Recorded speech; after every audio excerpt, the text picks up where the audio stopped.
o Querigma de hoje é especial. O nosso convidado é Dom Jacinto Bergman, arcebispo de Pelotas, no Rio Grande do Sul, que aceitou o convite de participar aqui na Rede Vida de televisão.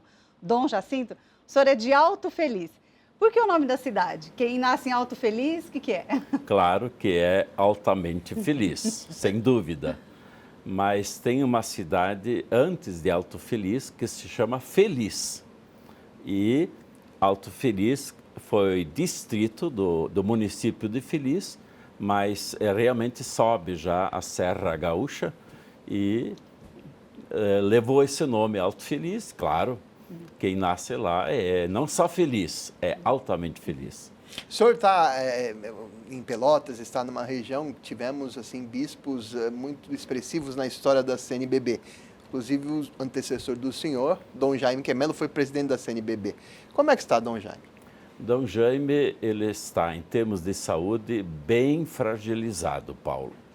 Ele teve, há 2 anos atrás, um AVC e depois um segundo. Então, fez com que ele agora só pode estar em cadeira de roda e também na cama, sendo cuidado, né, todo o dia por cuidadoras. Está bem fragilizado, mas ainda está conosco e reza muito pela Arquidiocese, pela Igreja no Brasil, porque cada vez que a gente vai falar com ele, eu rezo. Então, é muito bonita essa atitude dele, assim, de colocar também, né, a sua vida, né, nas mãos de Deus e rezar pela igreja. Dom Jaime foi presidente da CNBB naquela virada do milênio, né? Foi. E qual o principal legado que ele deixou na presidência da CNBB? Eu penso que um grande legado dele foi justamente essa abertura para a igreja do novo milênio. Ele sentiu profundamente essa questão que o Papa João Paulo II queria que a virada do milênio realmente fosse uma abertura, né, da igreja para enfrentar um novo milênio, né? Aprender do milênio que estava passando, então começar o novo milênio. E o Dom Jaime, me parece que ele entendeu isso e trabalhou muito nesse sentido. Como a Rede Vida está caminhando e vai sendo cada dia melhor. E eu também percebo que hoje a gente faz um programa na Rede Vida e o Brasil inteiro ouve. A gente vê os telefonemas, vem de tudo que é lugar. Então eu acho que a Rede Vida hoje já tem uma audição garantida por toda parte. Bispo de Santa Maria, Dom Ivo Lochaiter, por exemplo, da região do senhor. O que o senhor destacaria da contribuição de Dom Ivo para a igreja, isso lá nos anos 70, 80? Bom, Dom Ivo também é da cidade de Feliz. Ele não é tão altamente feliz como eu, mas embora que ele era bem maior do que eu, ele era alto, né, em termos de estatura. Mas Dom Ivo deixou um legado de diálogo com a sociedade, me parece. Foram tempos difíceis e ele sempre foi aquele que buscava o diálogo com a sociedade. E ele era muito, diria assim, inteligente nas coisas de Deus e sabia fazer esse diálogo. A pressão contra a igreja era forte na época, né? Mas ele sabia fazer esse diálogo. Eu sempre admirava isso. E Dom Jaime também pegou muito isso. Eles eram muito amigos, os dois.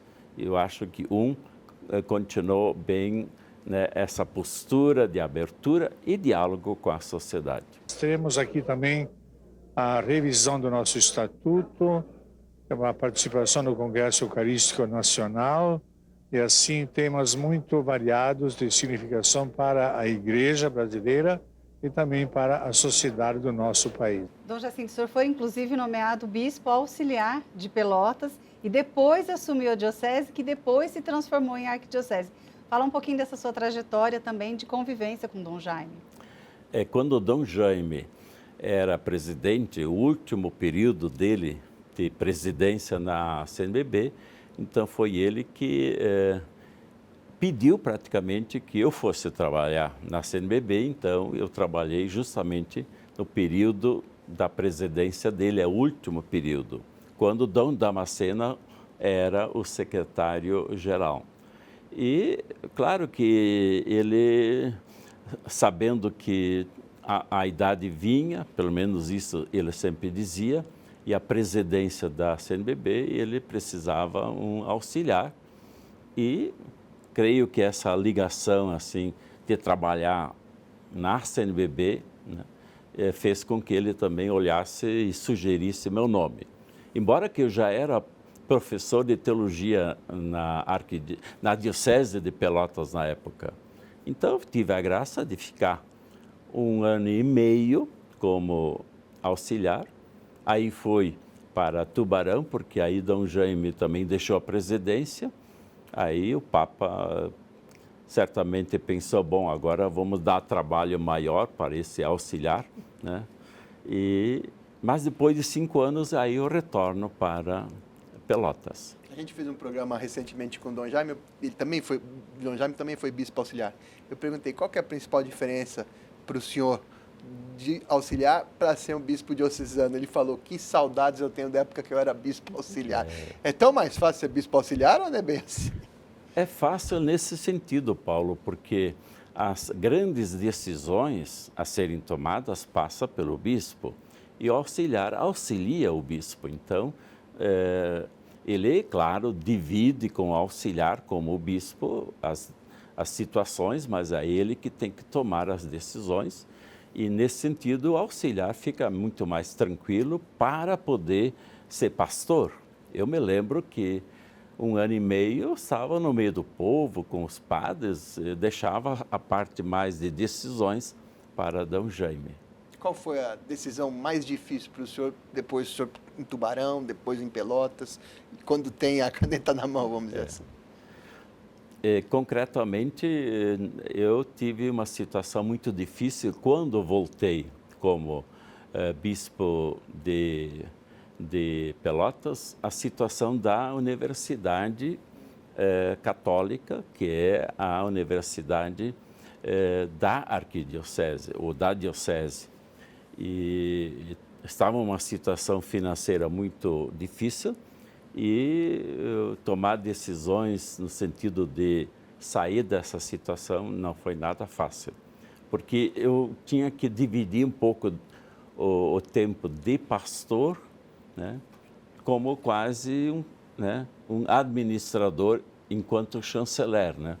Então, essa situação aí de ser pastor e também olhar uma situação difícil, financeiramente falando, da universidade, eram decisões difíceis, não uma decisão, eram decisões difíceis. Dom Jacinto, qual foi a principal diferença da diocese depois quando se tornou Arquidiocese Pelotas?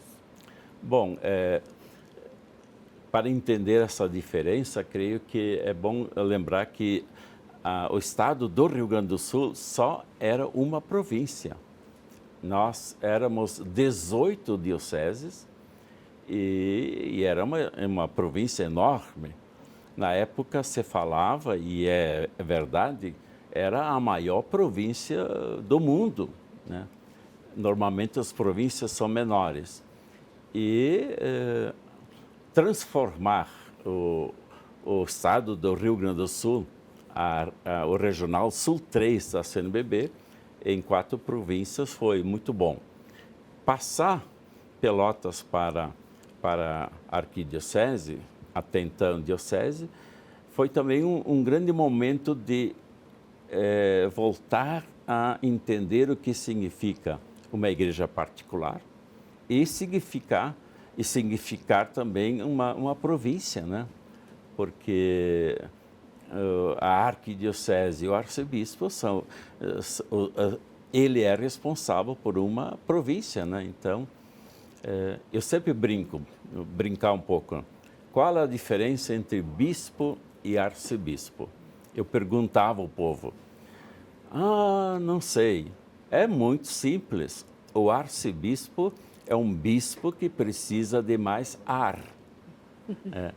Arcebispo, quer dizer, vem do grego arché, é o primeiro, logo tem mais responsabilidade, Então, é justo, precisa de mais ar.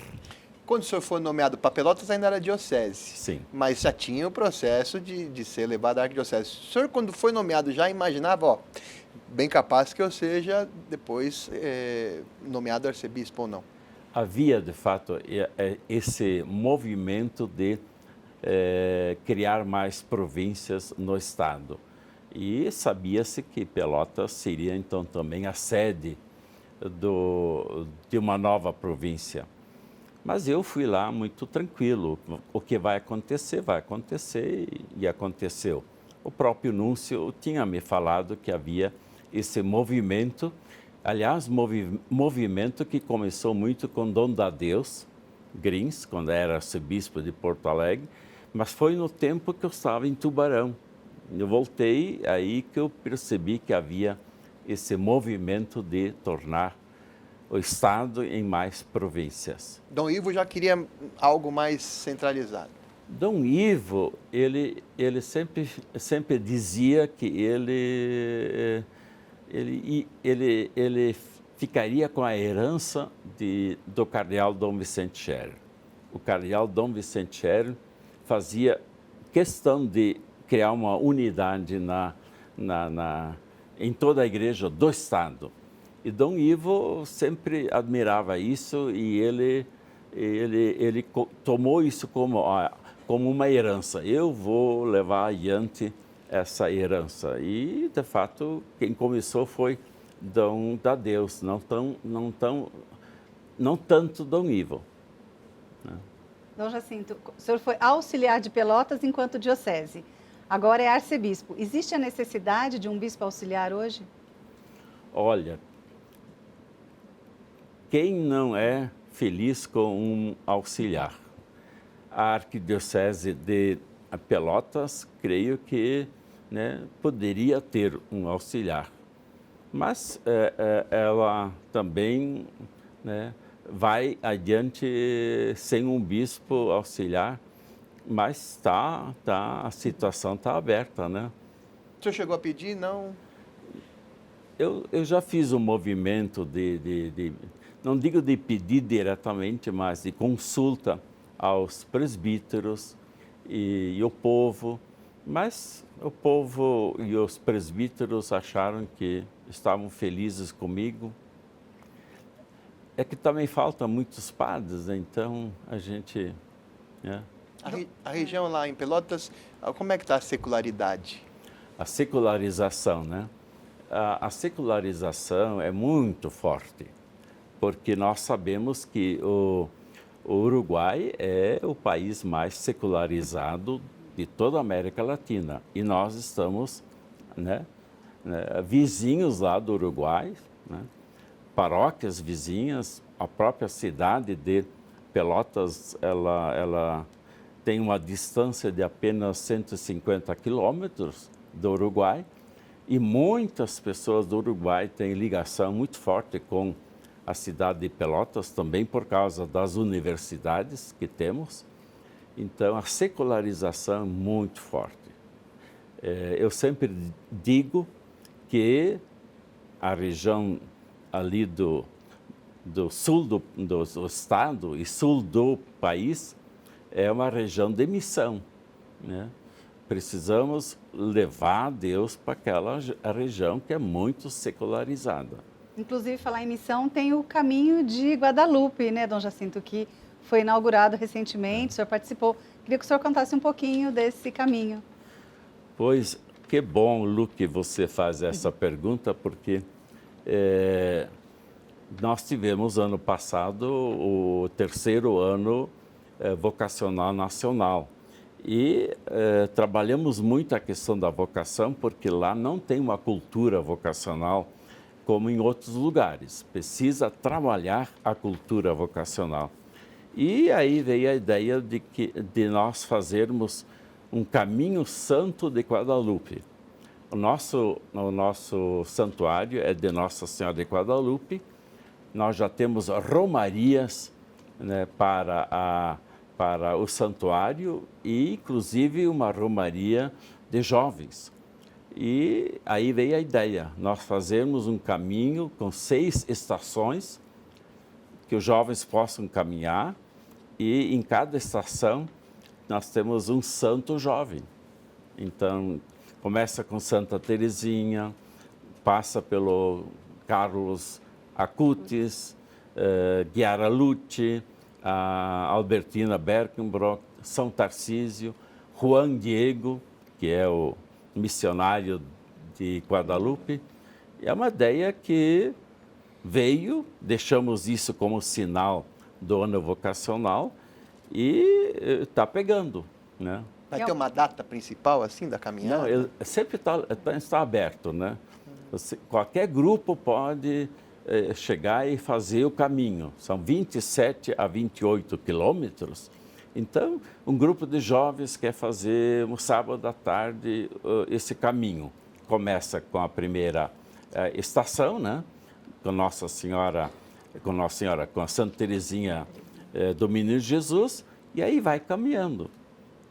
Tem um caminho mesmo, caminho das comunidades lá, e vai indo em cada estação. Então tem um capitel, um quadro enorme do santo da santa, e fazem orações e vão embora, né, até chegar no santuário. É uma oportunidade de os jovens também conhecerem santos jovens. É. A ideia é essa. O nosso jovem de hoje, de sempre, mas de hoje, precisa também ter modelos de santidade. Inclusive, quando o senhor estava em Tubarão, o senhor participou da beatificação da Albertina Berkenbrock, né? Foi. E os jovens têm sensibilidade para as coisas de Deus. Aliás, falando de jovens, eu falei antes com o Luiz Antônio, que na visita ad limina, né, eu fiz uma pergunta ao Papa, né, como é que o Papa achava que nós deveríamos trabalhar com jovens hoje, essa geração nova que já tem a cultura virtual dentro de si. E eu admirava o Papa porque ele tinha essa força também com jovens. Aí ele me responde, para trabalhar com jovens, precisa duas coisas. Primeira, levar os jovens a sério. Segunda, estar presente junto com os jovens. Só isso. Mas era tudo, né? Realmente os jovens de hoje, eles precisam ser levados a sério, né? A sociedade não leva o jovem a sério.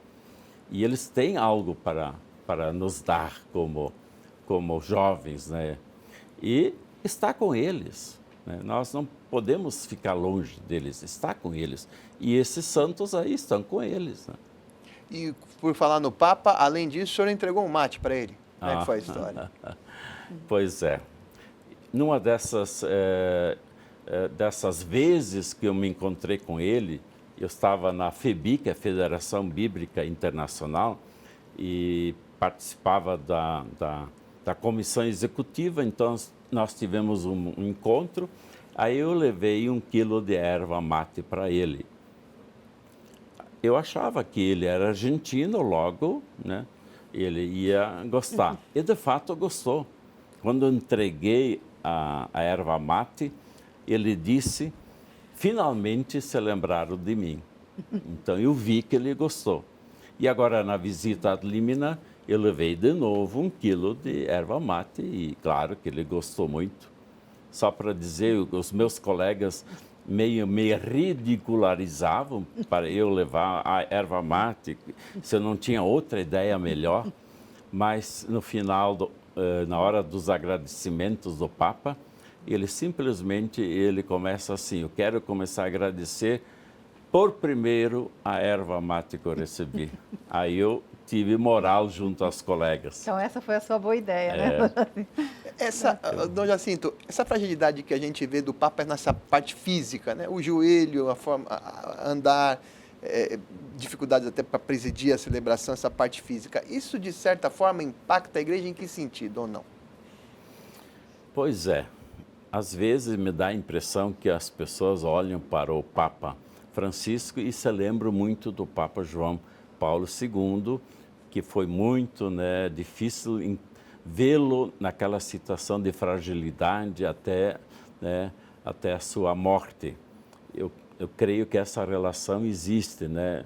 Um pouco de perceber que o Papa é frágil, porque já vimos um Papa muito frágil, que foi João Paulo II. Embora, em termos, né, falando catequeticamente, né, a dor de João Paulo II foi uma grande catequese para o mundo inteiro, né? E o Papa Francisco tem um pouco isso agora, né? Mas ele não perde o humor, né?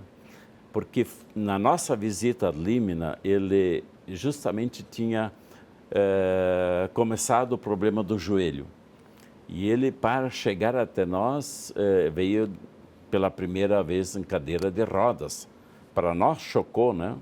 Sempre vendo o Papa caminhando.